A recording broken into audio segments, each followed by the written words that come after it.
땅을 차지하리라. 하나님이 우리에게 주신 말씀입니다. 우리의 고백입니다. 그 땅을 차지합시다. 하나님을 예배하는 여러분 모두에게, 또 가정에서 지금 이 자리에서 예배하는 사랑하는 성도들 모두에게 하나님의 은혜가 충만히 임하기를 간절히 소망합니다. 가장 강수량이 많은 시기에 언덕까지 넘실대는 그 요단강을 하나님은 기적을 베푸셔서 하나님의 백성들 이스라엘 사람들이 그 요단강을 건너가게 하셨습니다. 그리고 이스라엘 백성들에게 12개의 돌을 자신들이 유숙하는 곳에 가져다가 두라고 하십니다. 훗날의 후손들이 이 돌들이 무슨 돌입니까? 라고 물을 때에 하나님께서는 요단강물이 넘쳐 흐르는 그때에 하나님의 언약궤를 가지고 우리가 기적으로 하나님의 언약궤 앞에서 요단강을 끊어놓게 하시고 하나님의 백성들이 이 강을 건너게 하셨다. 하나님의 기적, 그 기적을 상징하는 돌이다. 하나님이 우리와 함께 하셨던 그 순간을 기억하게 하는 돌이다 라고 가르쳐 주라고 말씀하십니다. 저는 이 대목에서 지난주 영원한 기념이 되게 하라고 하신 바로 그 지카론, 하나님의 어떤 기적을 일으킨 사건 혹은 물건 혹은 어떤 행동, 이것에 대해서 여러분과 말씀을 나누었고, 우리 교회도 88년에 지나온 역사에서 우리의 후손들이 물을 만한 신앙의 지카론을 남기는 교회가 되고, 요단강을 함께 모두가 건넜던 신앙 공동체 전체의 경험이었던 것처럼 지금 5년여 동안 매듭짓지 못하고 진행되어지고 있는 이 성전 건축의 과정에서도 우리 모두가 어떤 특별한 사람, 어떤 일부의 사람들만 요단강을 건넌 게 아니라 이스라엘 백성 전체가 함께 그 기적을 경험했던 것처럼 이 성전 건축의 과정에서도 새로운 교회의 성도라면 어린아이에서부터 노년에 이르기까지 모두가 함께 경험하고 함께 하나님의 은혜를 보게 하는 공동체 사건이 되게 하자라고 말씀을 나누었습니다. 이제 저는 요단강을 건넌 이스라엘 백성들의 모습에서 여러분과 조금 더 깊숙하게 들여다보고 하나님이 우리에게 주시는 말씀이 무엇인지를 더 생각해 보려고 합니다. 요단강 도화 사건의 기적은 그냥 하나님 혼자 알아서 다 하셨고 이스라엘 백성들은 수동적으로 그냥 건너가게만 하신 그런 사건이 아니었습니다. 이 과정에서 하나님은 하나님의 기적에 함께 파트너로서 부르는 사람들이 있었습니다. 먼저 여호수아입니다.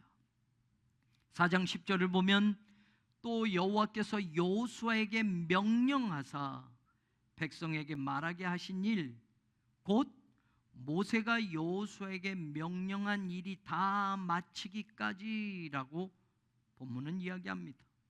요단강을 건너간 사건에서 우리가 주목해 봐야 할 것은 여호와께서 여호수아에게 명령하신 일을 여호수아가 백성에게 말하게 하였다라고 말하면서 그것은 곧 또 부연해서 설명하는 게 있습니다. 모세가 여호수아에게 명령한 일이었다라고 또 설명해 줍니다. 지금 시점에서 모세는 죽었습니다. 이미 죽어서 없습니다. 모세는 죽었는데 하나님이 여호수아에게 명령해서 이스라엘 백성들을 요단강을 건너서 가나안으로 들어가게 해라 한 이 일이 이미 모세가 살았을 때 모세를 통해서 여호수아에게 들려주었던 명령 말씀이라고 성경이 이야기하는 겁니다. 이 과정을 이해하려면 신명기서를 봐야만 합니다. 신명기에서 모세가 하나님 앞에 나도 하나님 가나안에 들어가게 해주십시오 라고 말하는 장면이 나옵니다. 그 말을 했을 때 하나님이 모세에게 했던 말씀입니다. 신명기 3장 27절 28절에 보면 너는 비스가산 꼭대기에 올라가서 눈을 들어서 동서남북을 바라고 네 눈으로 그 땅을 바라보라. 그런데 너는 이 요단을 건너지 못할 것이다. 너는 여호수아에게 명령하고 그를 담대하게 하고 강하게 해서 그가 바로 이 백성을 거느리고 요단강을 건너가서 네가 볼 땅, 그 땅을 기업으로 백성들에게 얻게 하도록 하여라 라고 하나님이 말씀했다는 겁니다. 모세야, 너는 못 가. 대신에 여호수아가 백성을 이끌고 이 요단강을 건너가게 할 거고 그 땅을 기업으로 백성들에게 얻게 해줄 거다. 그러니 네가 할 일은 여호수아가 이 백성들을 가나안으로 인도해 가도록 그를 담대하게 하고 강하게 해서 그 일을 할 수 있도록 용기를 주고 힘을 주어라 모세에게 말씀하셨습니다. 그래서 모세가 그 말을 듣고 신명기 31장 1절에서 3절에 보면 백성들에게 하나님의 말씀을 전합니다. 내 나이가 120세가 되었어요. 내가 더 이상 출입하지 못하겠고 하나님도 나에게 말씀하시기를 너는 이 요단강을 건너가지 못한다 라고 하셨습니다. 하나님의 말씀한 것처럼 하나님이 여러분들보다 먼저 가실 겁니다.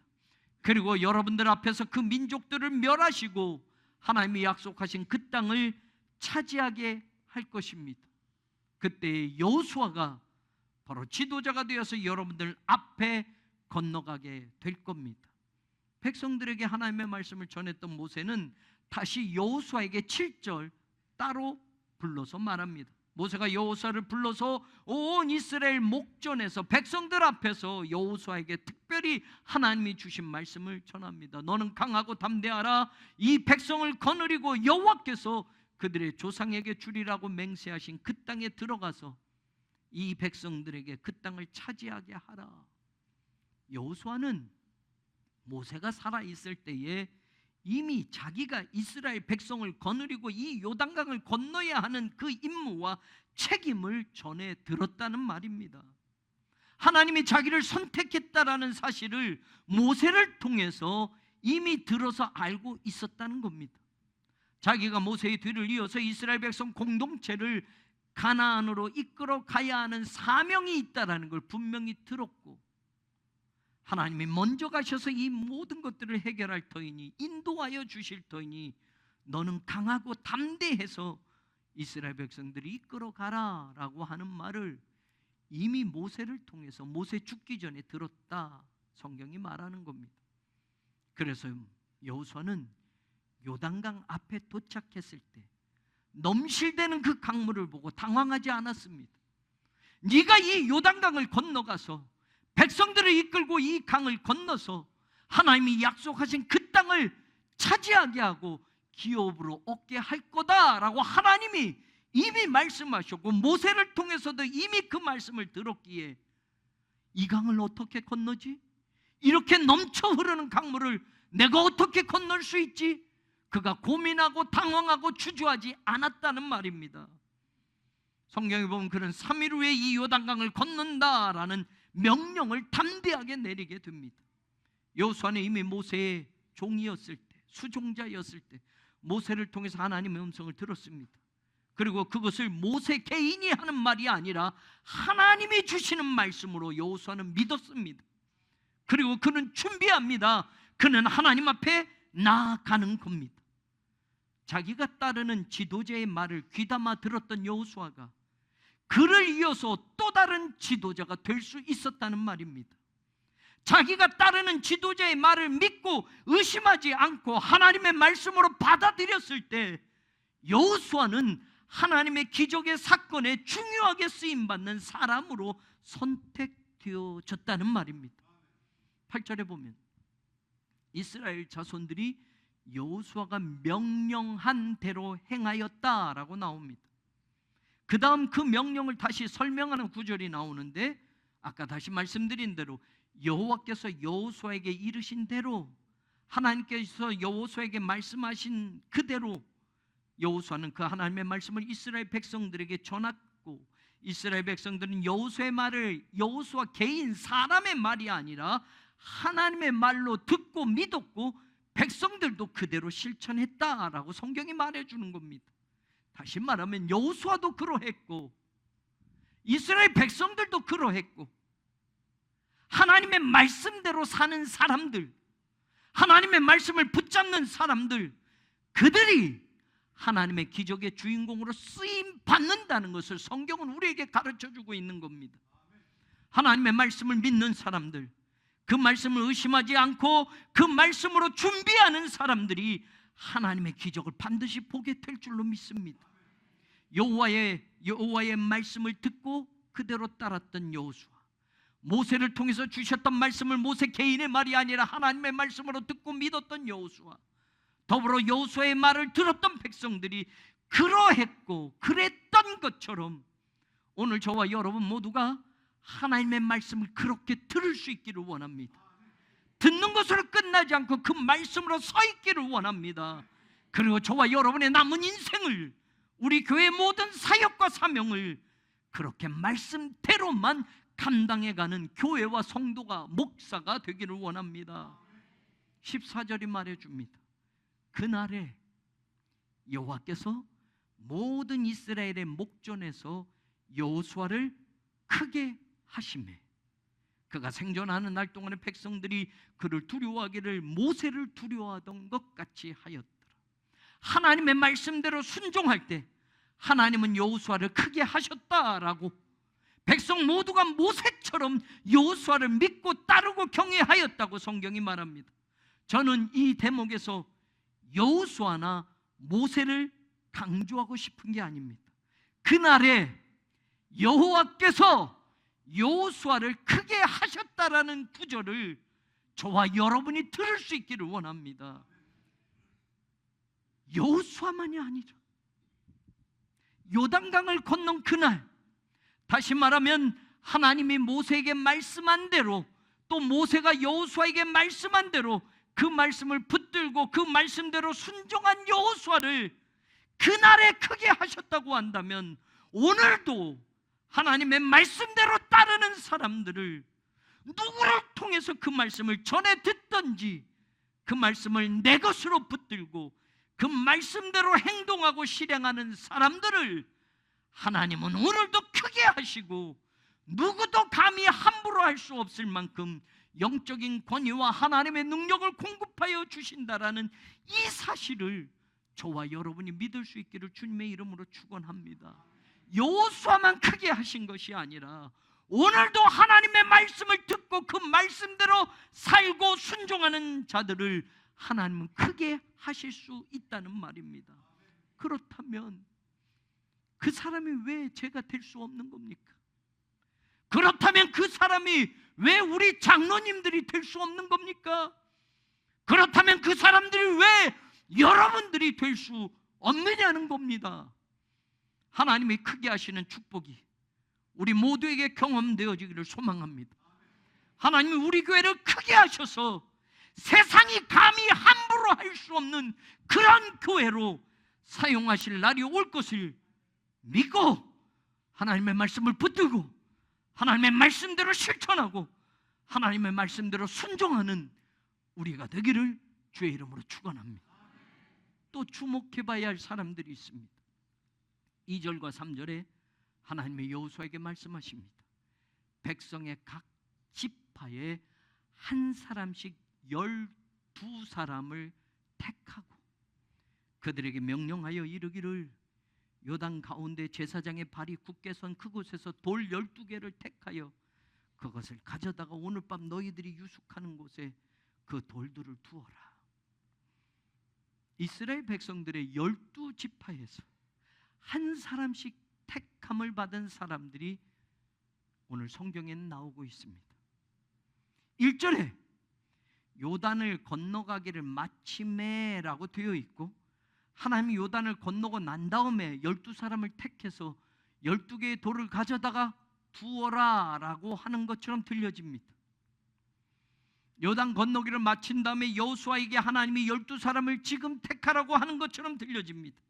그래서 여호수아는 12사람을 부르게 되는데 4절에 보면 여호수아가 이스라엘 자손 중에서 각 지파에 한 사람씩, 그 다음에 나오는 단어가 준비한이라는 단어입니다.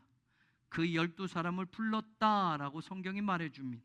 그런데 여러분, 준비한이라는 단어를 조금 여러분과 더 생각해 보려고 합니다. 영어 성경에 보면 이렇게 번역합니다. So Joshua called together the 12 men. 12사람을 그래서 여호수아가 함께 불렀다라고 되어 있습니다. 그런데 우리 성경에 준비한이라는 이 단어가 어떻게 표현되어졌냐면 He has appointed, 현재 완료로 이렇게 나와 있습니다. 무슨 말이냐면 이미 여호수아가 지정해 놓았던 그 12사람을 불렀다는 말입니다. 이미 여호수아가 미리 선택해 놓았던 12사람을 불렀다라고 말하는 겁니다. appoint, 지명해 놓았던 사람들을 여호수아가 불렀다. 하나님이 요단강을 건넌 이후에 12사람을 선택하고 돌을 들고 와라 라고 한 것처럼 들려지지만 여호수아는 이미 요단강을 건너기 이전에 이 12사람을 appointing, 지명해 놓았습니다. 여호수아 3장 12절이 그 사실을 우리에게 말해줍니다. 이제 이스라엘 지파 중에서 각 지파에 한 사람씩 12명을 택하라 라고 요단강을 건너기 전에 여호수아가 미리 12명을 택해놓고 준비시켜 두었다라는 것을 성경이 말해주고 있습니다. 새 성전이 완공되면 그때 일할 사람이 누구인지, 그때 12개의 돌을 맬 사람을 선택하는 게 아니라 지금 그 12사람을 찾아야 합니다. 요단강을 건너기 전부터 12사람을 선택해 놓고 지명해 놓고 12개의 돌을 각자의 어깨에 매게 하셔서 신앙의 직화론을 만들게 하셨던 것처럼 각 지파별로 선택된 그 12명이 저는 오늘 우리 교회 각 지역에서, 각 선교회에서, 각 부서에서, 각 세대에서 준비되어져야 한다라는 겁니다. 짓고 난 다음에 일할 사람이 누군지, 짓고 난 다음에 어깨에 그 돌을 맬 사람이 누구인지를 선택하고 부르는 게 아니라 성전을 건축하기 전부터 그 12사람이 정해지고 그 12사람이 불려지고 그 12사람이 헌신되어져야 된다라는 말입니다. 그들은 다른 사람이 아닙니다. 8절에 나오는 말씀처럼 여호수아가 명령한 대로, 여호와께서 여호수아에게 이르신 대로, 다시 말하면 이스라엘 자손들의 지파의 수를 따라 요단 가운데서 12개의 돌을 택하여 가져올 사람들은 모두 하나님의 말씀의 전수자들이었다라는 말입니다. 여호수아가 자신들에게 하는 말이 여호수아 개인 인간이 하는 말이 아니라 지도자가 부탁하는 말로 들은 것이 아니라 하나님이 자신들에게 주시는 말씀으로 듣고 받은 사람들이 요단강으로 들어가서 자신들의 어깨에 돌들을 메고 나온 겁니다. 오직 말씀대로만 움직이는 사람들, 오직 하나님의 말씀에 순종을 맹세한 사람들, 그들은 요단강이 멈춰서 갈라지기 전부터 준비되었던 것입니다. 오늘 성전이 지어지기 전에 말씀에 순종하는 사람들이 있어야 합니다. 임시 예배 초소에서, 불편한 이 예배의 환경에서, 어디 잠시 쉴 곳도 없고 주차할 수도 없는 지금 우리의 현장에서 아직도 해결되지 못한 큰 문제더미들, 소송, 대출, 조합의 횡포와 비방 가운데에서 하나님의 말씀이라면 순종하겠다고 하는 그 12명이 나올 수 있기를 간절히 소망합니다. 그들이 신앙의 직화론을 어깨에 메고 나왔고 그들이 후손들에게 물려줄 12개의 돌을 준비하여 세워 놓았던 겁니다. 준비된 12명이 지금 절실하게 필요하다는 말입니다. 준비된 12명이 지금 절실하게 필요하다는 말입니다. 지금 준비된 12명이 절실하게 필요하다는 말입니다.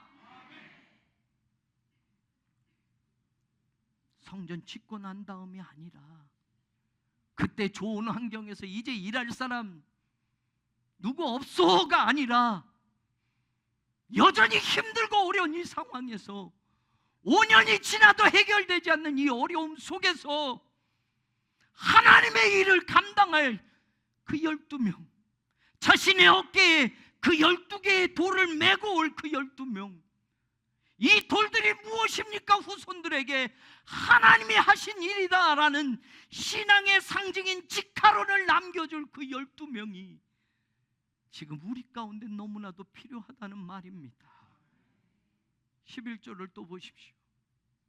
모든 백성이 건너기를 마친 후에 여호와의 궤와 제사장들이 백성의 목전에서 건넜다. 모든 백성들이 다 건너간 이후에 하나님의 궤를 메고 있던 제사장들이 마지막 그 강에서 나왔다라고 성경이 말해줍니다. 18절을 다시 보면 여호와의 언약궤를 맨 제사장들이 요단 가운데서 나오며 그 발바닥으로 육지를 밟는 동시에 요단물이 본 곳으로 도로 흘러서 전과 같이 언덕에 넘쳤더라라고 말합니다. 서해안에 썰물이 빠지고 갑자기 밀물이 들이닥칠 때 사람들이 썰물이 빠진 곳에서 조개 잡다가 시간 놓쳐서 갑자기 밀어닥치는 밀물 속에 어려움을 당하는 사람들의 사건과 보도를 자주 접합니다. 여러분, 그 제사장들이 육지에 나와서 발을 딛는 동시에 그 전에 넘쳤던 그 요단 강물이 다시 합쳐지면서 도로 흘러내려서 전처럼 언덕에 그 강물이 넘치게 되었다라고 성경이 말합니다. 제일 먼저 넘쳐 흐르는 요단강에 들어선 제사장들이 제일 나중에 나왔다고 성경이 말하고 있는 이 대목에서 우리는 무엇을 보게 됩니까? 다시 말하면 언약궤를 맨 제사장들은 처음부터 마지막까지 그 책임을 다하는 사람들이었습니다. 요단강 기적의 사건에서 우리가 기억해야 할 사람들이 바로 또 이들입니다. 저는 우리 교회 장로님들이 이런 장로님들이 되기를 원합니다. 모든 성도들이 그러해야 하겠지만 장로라면 교회의 운명과 함께 하는 사람들이어야 합니다. 장로라면 어떤 일에도 가장 처음에 등장해야 하고, 장로라면 하나님의 일이라면, 하나님의 교회의 일이라면 가장 마지막까지 그 자리를 지켜내야 합니다. 넘실대는 요단 강물에 그들은 가장 먼저 발을 디디지 않았습니까? 요단 강물이 멈추고 난 다음에 안전할 때 발을 디딘 게 아니라 3장 13절이 분명히 말합니다. 온 땅에 주 여호와의 궤를 맨 제사장들의 발바닥이 요단 물을 밟고 멈추면 요단 물, 곧 위에서부터 흘러야 됐던 물이 끊어지고 한 곳 땅에 서리라. 3장 14절이 말합니다. 백성이 요단을 건너려고 자기들의 장막을 떠날 때에 제사장들은 언약궤를 메고 백성 앞에서 나아갔다. 하나님의 교회가 일을 할 때 뒤에 멀찌감치 따라오는 사람들이 있습니다. 내가 앞에 가지 않아도 그냥 대충 뒤에 따라가기만 해 하는 사람들도 있습니다. 오늘 이 제사장들은 하나님의 말씀의 법궤를 메고 그 하나님의 말씀을 붙들고 백성들보다 더 앞에 서서 나아갔다라고 성경이 말하지 않습니까? 3장 15절도 말해줍니다. 궤를 맨 제사장들의 발이 물가에 잠기자, 아직도 물이 빠지지 않은 겁니다. 아직도 물이 끊어져서 안전할 때 발이 들어간 게 아니라는 말입니다. 다시 4장 18절, 여호와의 언약궤를 맨 제사장들이 요단 가운데서 나오며 그 발바닥으로 육지를 밟는 동시에 요단물이 본 곳으로 도로 흘러서 전과 같이 넘쳐 흘렀다. 가장 먼저, 가장 앞에서, 그리고 가장 마지막까지 제사장들이 하나님의 일을 감당해 냈습니다. 오늘 우리 교회 장로님들이, 오늘 우리 교회 성도님들이 그런 믿음의 사람들이 많이 있기를 간절히 소망합니다. 제일 먼저, 제일 앞에 서서 하나님의 일을 하십시오. 그리고 요단강의 기적을 보게 한 제사장들처럼 마지막까지 하나님의 말씀의 상징인 법궤를 들고 그 자리를 지켜내십시오. 요단 가운데 서서 언제 다시 합쳐질지 모르는 두려움도 있지 않겠습니까? 말씀을 의지하고 그 자리에서 모든 백성들이 다 건넌 후에 그들이 요단강에서 나왔습니다. 그리고 육지에 발을 내딛는 동시에 물은 전처럼 다시 합쳐져서 언덕까지 넘쳤다고 말합니다. 이 사건을 보면서 저는 우리 교회 장로님들과 성도님들이 처음부터 마지막까지 하나님이 주신 그 책임을 끝까지 완수하는 믿음의 사람들이 되기를 원합니다. 하나님의 일을 하면서 어떤 경우에는 세상의 힘이 너무 커서 두려움도 생기고 겁도 날 수 있습니다. 넘쳐 흐르는 강물에 누가 먼저 발을 디디겠다고 나설 수 있겠습니까? 조금 전까지 언덕 위까지 넘쳐 흐르던 그 강물이 잠시 멈추었지만 언제 다시 그 물이 밀어닥칠지 모르는데 마지막까지 그 강 한복판에 누가 설 수 있겠습니까? 그 모든 것이 하나님의 말씀을 믿는 믿음이 아니면 감당할 수가 없는 것들입니다. 돈이 아무리 많아도 못하는 일이에요. 세상에서 모든 사람이 알아줄 만큼 내가 유명해져도 그것으로 못하는 겁니다. 세상에서 우리가 갖고 싶은 그 모든 것들을 다 소유하고 가졌다 해도 그 일을 감당하지 못합니다. 왜요? 하나님의 일은 차원이 다르기 때문에요. 하나님의 말씀에 대한 믿음이 아니면 다른 어떤 것으로도 감당할 수 없습니다. 자신들이 짊어지고 있는 그 말씀의 궤가 하나님의 임재의 상징임을 믿지 못하면 자신들이 여호수아로부터 들었던 그 말씀이 하나님이 나에게 주신 말씀이라고 믿지 못하면 도저히 감당할 수 없는 일입니다. 그런데 우리는 하나님 믿으면서 그 믿음이 아니라 물질 달라고 하지 않습니까? 더 유명해지게 해달라고 하지 않습니까? 더 잘 사는 축복을 달라고 하지 않습니까? 그거 더 많이 가지면 요단강에 먼저 발을 디딜 수 있을까요? 상상할 수 없는 돈을 벌게 하신다면 그 요단강 한복판에서 마지막까지 내가 끝까지 지키고 나오겠습니다 할 수 있을까요? 아니요, 못합니다. 하나님의 일은 그런 겁니다. 세상의 것으로는 그걸 도무지 감당할 수 없는 겁니다.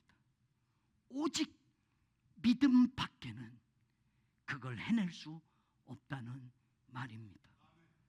처음부터 하나님은 답을 주지 않았습니다. 제사장들이 나오면 그때 안전하게 보고 난 다음에 물이 다시 흘러갈 거야 라고 성경은 나오지 않습니다.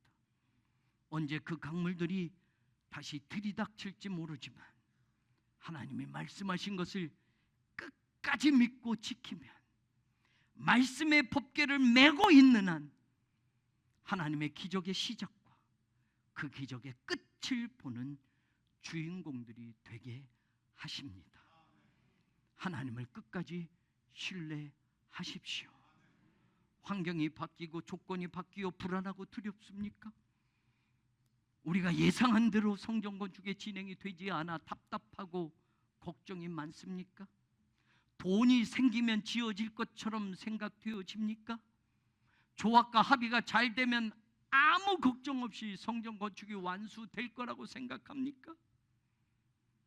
하나님이 우리를 붙잡아 주시는 그 강한 팔이 우리를 떠나지 않고 우리를 끝까지 붙들어 주실 것을 믿으십시오. 그 믿음이 기적을 보게 할 겁니다. 하나님의 말씀을 믿으면 우리는 두려움 속에서도 안심할 수 있고, 사망의 길을 갈 때도 해받음을 두려워하지 않고 담대하게 그 길을 걸어갈 수 있는 겁니다. 하나님이 요단강을 건너게 하시는 이 기적을 보여주시면서 이건 나 혼자 하지 않았다. 나를 믿는 사람들, 내 말을 듣고 순종하는 그 사람들, 그들과 함께 이 기적을 이루었단다 라고 오늘 우리에게 말씀해 주시는 겁니다. 지금 성전 건축의 일이든 아니 그 외에 어떤 하나님의 일이든 처음부터 마지막까지 하나님이 주신 그 사명의 자리를 묵묵히 끝까지 담대히 지키는 사람들을 통해서 하나님은 세상에서는 기적이다 라고 하는 그 일을 우리에게 이루어 주실 줄로 믿습니다. 다른 교회는 할 수 없는 그런 일, 다른 사람들은 도저히 흉내낼 수 없는 그 일을 처음부터 마지막까지 그 자리를 지키며 하나님의 말씀을 붙들고 있는 그 사명자들을 통하여 하나님은 반드시 이루어 가실 줄로 믿습니다. 하나님이 함께 하셨음을 보여주고 남겨주는 교회가 되고 성도들이 되기를 바랍니다. 우리 교회만 가지고 있는 하나님이 하신 기적들을 보여주는 신앙의 직화론을 우리 자손들과 우리 교회의 다음 세대에게 물려주는 우리 모두가 될 수 있기를 축원합니다. 하나님이 일으키신 기적에 쓰임받는 사람들이 되십시오. 하나님의 기적 사건에 사용하실 사람들을 하나님이 지금 그 주인공들을 캐스팅하고 계십니다. 요단강 건너기 전부터 12명을 지명하여 준비시켰던 것처럼 성전 건축이 완공되기 전부터 저 성전과 더불어 주인공으로 사용하실 사람들을 하나님이 지금 찾고 계십니다. 그들의 어깨에 12개의 돌을 얹어 신앙의 직화론을 세워가기를 원하십니다. 요단강을 가장 먼저 밟고 설 수 있는 사람들, 그 요단강 한복판에서 마지막까지 하나님의 법궤를 메고 그 자리를 지켜낼 사람들, 그들을 지금 찾고 있고 부르고 계십니다. 이 돌들은 무슨 뜻입니까?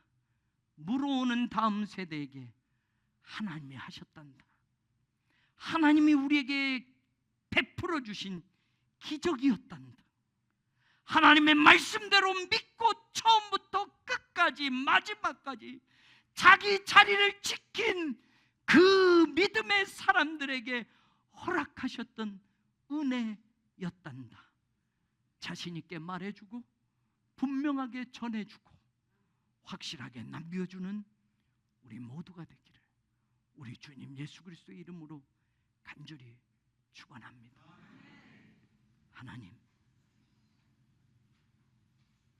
하나님이 이루신 기적에 하나님이 부르신 파트너들이 있었음을 보게 됩니다. 여호수아와 12명의 어깨 위와 법궤를 맨 제사장들을 통해서 하나님 함께 하나님의 기적을 이루어 내셨습니다. 오늘 그들이 우리가 되게 하여 주옵소서. 가장 먼저 가장 마지막까지 그리고 제일 앞에 서서 하나님 쓰임받는 그런 성도들이 되게 하여 주옵소서. 그 12명이 그 법궤를 맨 제사장들이 그 여호수아가 바로 오늘 우리 가운데 많이 나오게 하여 주옵소서. 예수님 이름으로 기도합니다. 아멘.